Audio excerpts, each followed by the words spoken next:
The views expressed are solely those of the speaker and not necessarily those of Paltalk.com, AVM software, or its advertisers.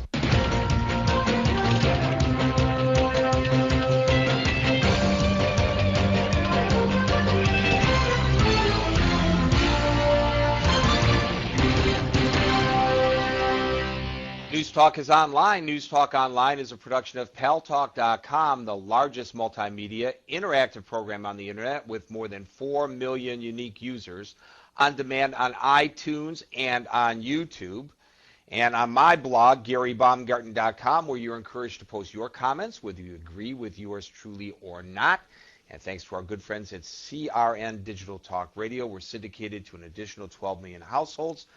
I am your host, Gary Baumgarten. Welcome to the show. We're hoping that Ronen Bergman, our scheduled guest, will be able to join us. There's some breaking developments actually on the very story that he was coming here to report today, and he may be busy on assignment. Hope he is well and not in harm's way, frankly, but we're still trying to reach him.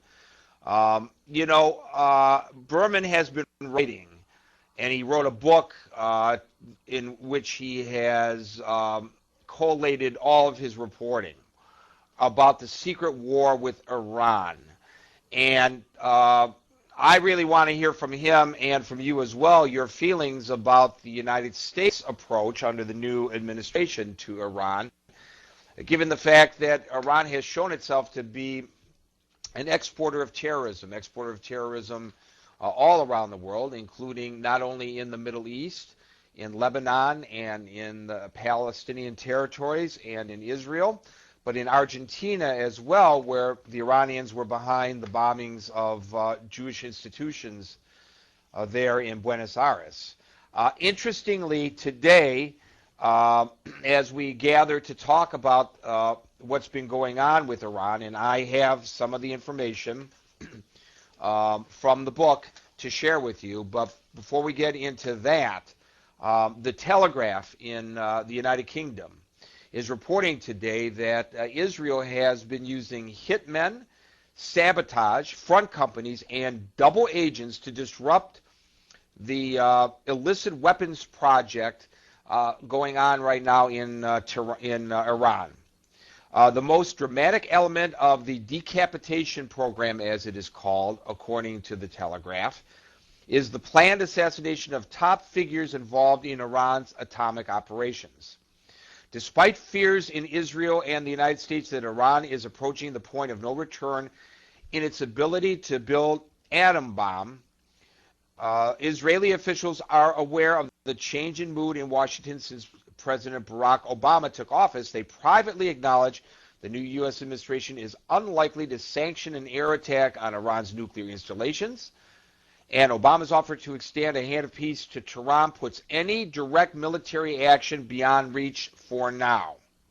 The aim, still quoting the Telegraph, is to slow down or interrupt Iran's research program without the gamble of a direct confrontation that could lead to a wider war.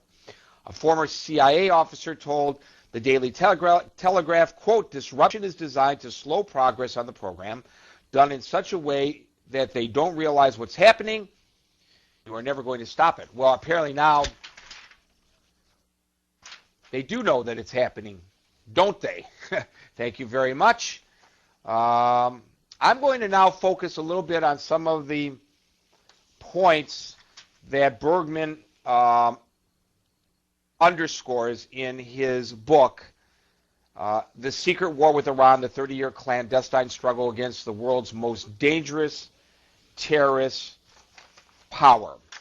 Listen to what he reveals, if you think that that's a benign government, and I hope somebody from the White House is paying attention too.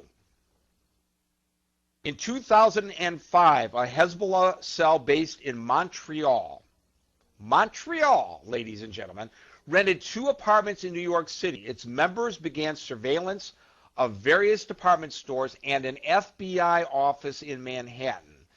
The cell was working on behalf of Iran. It was preparing a counterattack in case the United States bombed the aforementioned Iranian nuclear facilities. Remember, during the Bush administration, Dick Cheney was saber-rattling and threatening to bomb the nuclear weapons operation that Tehran was developing. A joint operation conducted by Israeli, Canadian, and U.S. intelligence services, codenamed Double-Edged Sword, gathered information to justify the arrest of members of the cell. However, the terrorists vanished just before their arrest. It is believed that they were tipped off, and the investigation continues of where that leak came from. Which, by the way, underscores why it's so freaking important to keep your intelligence as close to the vest as possible.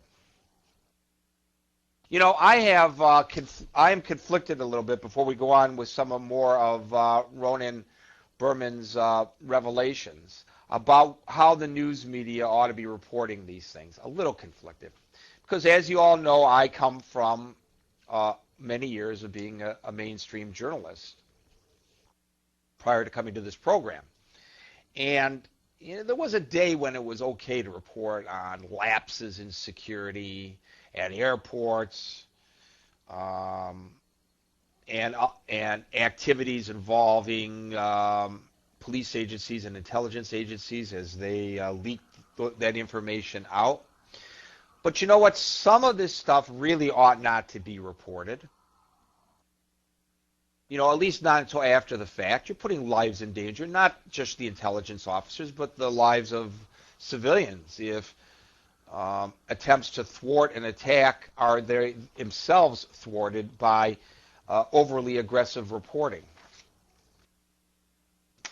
I cite as prime example whoever in the government leaked to the news media and whoever in the news media reported the fact that they were tracking Osama bin Laden's whereabouts by looking at his satellite telephone.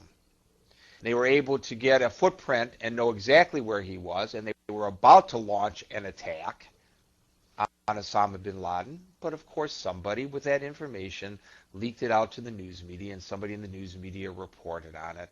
He stopped using the phone. Smart, eh? The U.S. National Intelligence estimates issued in late 2007 caused a serious rift between the services of the United States and Israel. The book reveals why Israel, France, Germany, and Britain believe that the Iranians have once again succeeded in hoodwinking the United States, and that the Iranian nuclear arms program is still active and moving toward the production of a Shiite nuclear bomb.